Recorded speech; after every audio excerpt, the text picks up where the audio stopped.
I want you to think about a moment, a specific moment, the kind you don't talk about at dinner, the kind you replay at 2 in the morning when the whole world is asleep, and it is just you and the silence and that voice in your head telling you you weren't enough. You tried. You gave it everything you had, and it still fell apart. I want you to go back there. Right now, feel it. Because that moment, that painful, gut-wrenching, world-collapsing moment, that is exactly where your breakthrough begins. See, most people are running from their failures. They want to bury them, forget them, pretend they never happened. But I'm here to tell you something that will change the way you see your entire life. Your failures are not your enemies. They are your greatest teachers. And you paid a high price for that education, so you better use it. Think about it. Every single human being who has ever built something extraordinary, every inventor, every leader, every artist, every entrepreneur, every one of them has a story that begins with a crash, not a stumble, a crash, a complete, humiliating, breathtaking collapse. And what separated those people from everyone else was not talent. It was not luck. It was not even timing. It was one single decision, the decision to get back up. Not tomorrow. Not when conditions were perfect. Right then, right there, in the rubble. You see, failure is not the opposite of success. Let me say that again so it lands. Failure is not the opposite of success. It is the pathway to it. It is the tunnel you have to walk through. And the only way out is forward. The question is never whether you will fall. The only question that matters, is what you decide that fall means. Because meaning is everything. Meaning is the engine of human life. If you decide that falling means you are broken, you stay broken. But if you decide right now, in this room, in this moment, that every setback in your life has been a stepping stone pointing you towards something bigger than you could have planned for yourself, then everything changes. Your whole story changes. Your whole future changes. I need you to hear this not just in your head, but deep in your chest, where truth actually lives. You are not your worst moment. You are what you do after it. Failure is not the end point. It is feedback in disguise. And understanding this single shift in perception can completely transform how a person experiences life. Most people are conditioned to see failure as a full stop, as proof that something is wrong with them or that their effort was wasted. But failure rarely functions as an ending. It functions as information. It is life's most direct and honest form of communication, showing you what is not working, where your approach is misaligned, and what needs to be adjusted if you want a different result. When you remove emotion from it and look at it objectively, failure becomes data, not damage. Every mistake carries structure. It points to patterns in thinking, decision-making, preparation, or timing that did not align with the outcome you wanted. Instead of asking, "Why did I fail?" in a way that creates frustration, the more powerful question becomes, "What is this showing me?" That shift turns pain into clarity. A person who learns to interpret failure correctly begins to accelerate growth because they stop repeating the same cycle. Each setback becomes a correction mechanism, not a punishment. The problem is that most people personalize failure. They don't just say, "This attempt didn't work." They say, "I am a failure." That identity attachment creates fear, and fear blocks experimentation. Once experimentation stops, learning stops, and without learning, progress becomes impossible. In reality, failure has no emotional meaning until we assign it one. It is neutral until the mind labels it as defeat or embarrassment. If you observe high achievers in any field, you will notice a consistent pattern. They are not avoiding failure. They are collecting feedback faster than others. They test, adjust, refine, and continue moving. Each setback sharpens their understanding of the system they are working within. Instead of being discouraged by resistance, they interpret it as direction. Resistance tells them where to apply more focus, where to change strategy, or where to strengthen skill. This perspective removes the fear of trying. When failure becomes feedback, risk is no longer threatening, it becomes necessary. You start to understand that every attempt, whether successful or not, is contributing to refinement. Even results that look negative on the surface are actively shaping better decisions in the future. Over time, this builds resilience, not because challenges disappear, but because interpretation changes. The same event that once created doubt now creates awareness, and that awareness begins to guide each next move with more precision and less hesitation.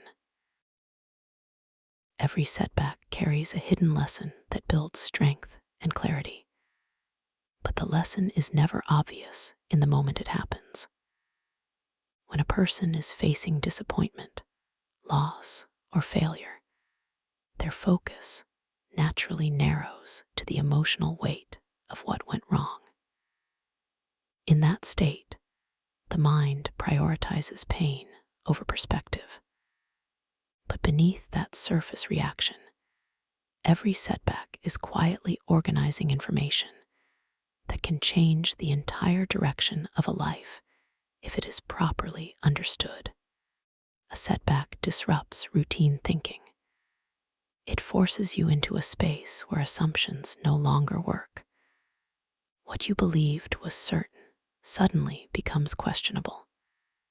This disruption is uncomfortable, but it is also where growth begins. Strength is not built when everything goes smoothly. It is built when your expectations are challenged and you are forced to adapt. In that adaptation, you discover capacities you did not know you had. You learn how to think under pressure, how to adjust when conditions change, and how to continue moving even when confidence is low. Clarity emerges in a similar way. Before a setback, people often operate on assumptions, habits, and borrowed beliefs. But when something breaks down, those layers are stripped away. You begin to see what is actually working and what is not. Relationships, strategies, choices, and priorities become clearer under pressure. What once felt important may lose its value, and what you ignored may suddenly become essential. This is the hidden filtering process that setbacks create. The lesson inside a setback is rarely about the event itself. It is about the person experiencing it. It reveals how you respond under stress, where your weaknesses are exposed, and what patterns you repeat when things don't go your way. This awareness is uncomfortable, but it is also powerful because you cannot fix what you refuse to see. A setback makes the invisible visible. Most people try to escape this process as quickly as possible. They want relief before understanding. But those who grow the most are the ones who stay long enough to extract meaning. They look beyond the surface of disappointment and ask what this experience is shaping in them. Over time, they realize that every difficult moment has contributed something essential to their development, even if it did not feel that way at first. Strength is not just endurance. It is the ability to remain steady while learning in the middle of discomfort. Clarity is not just insight. It is the removal of confusion that once guided poor decisions. Setbacks, when fully processed instead of avoided, quietly rebuild both qualities from the inside, reshaping how a person thinks, decides, and moves forward in ways that only become obvious later in life. Most people don't fail because of failure itself. They fail because they stop. This is the hidden truth behind almost every abandoned dream, unfinished goal, and unfulfilled potential. Failure, in itself, is not powerful enough to destroy a person's future. What truly ends progress is the decision to withdraw effort after encountering resistance. The moment someone interprets a setback as a signal to quit rather than a signal to adjust, they shift from being in motion to being stuck. Progress in any field is never a straight path. It is built through cycles of action, error, correction, and continuation. But when people encounter failure, they often misunderstand its role in that cycle. Instead of seeing it as one step in a longer process, they treat it as the conclusion of the process. This misunderstanding creates emotional exhaustion, and exhaustion often leads to withdrawal. Once withdrawal happens, momentum is lost. And without momentum, even small goals begin to feel impossible. Stopping feels like protection in the moment. It feels like avoiding further pain, embarrassment, or disappointment. The mind tries to justify it by saying things like, "This is not for me," or "I tried my best." But in reality, stopping is not always a conclusion based on truth.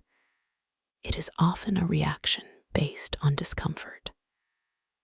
And discomfort is not a reliable indicator of failure. It is often a sign of growth in progress.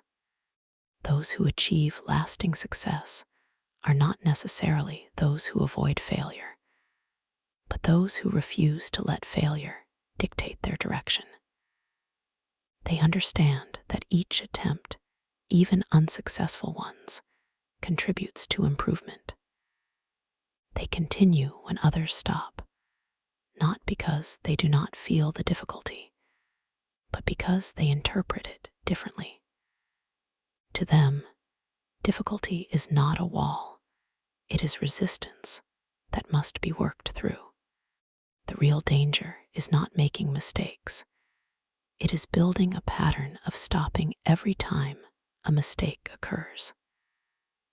This pattern slowly conditions the mind to associate effort with defeat.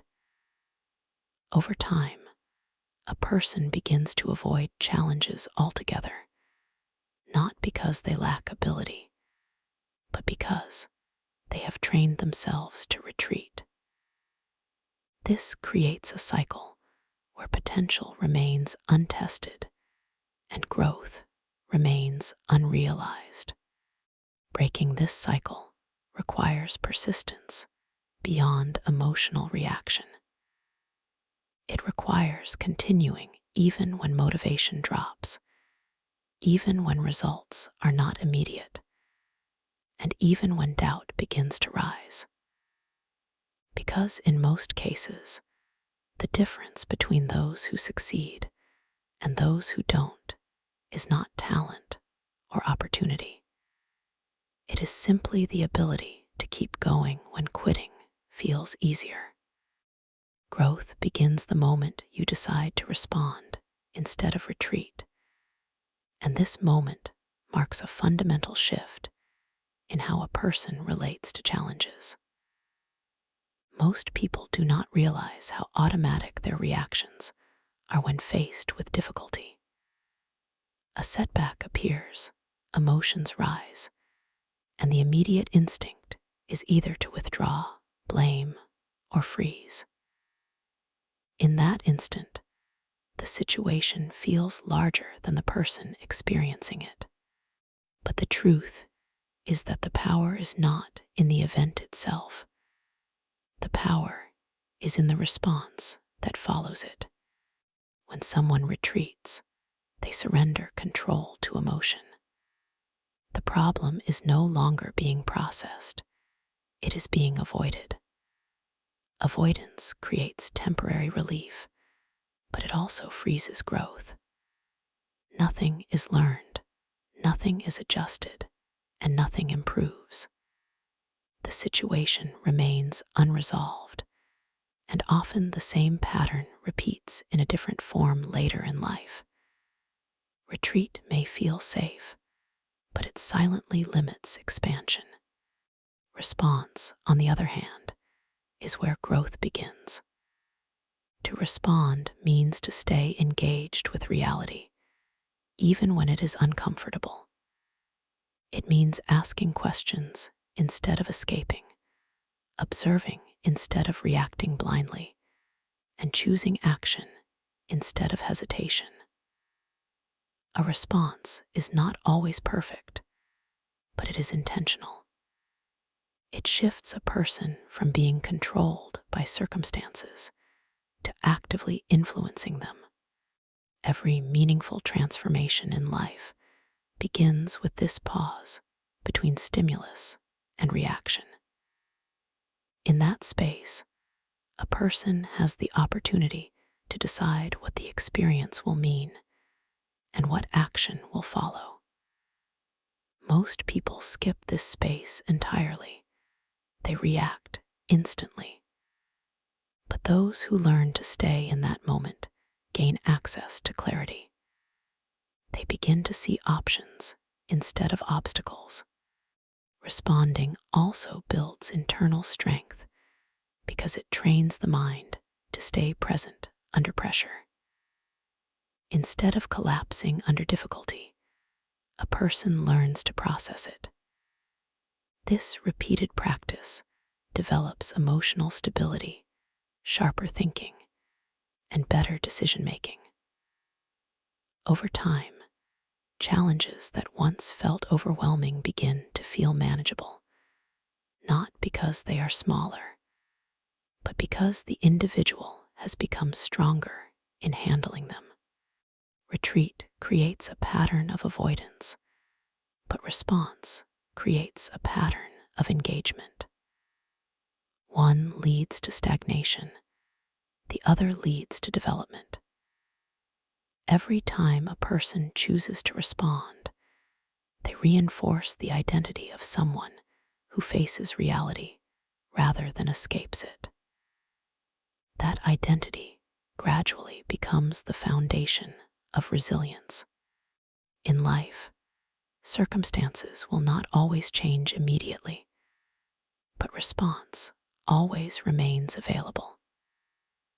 And it is in that choice, again and again, that a person slowly builds the ability to rise above situations that once controlled their direction and behavior.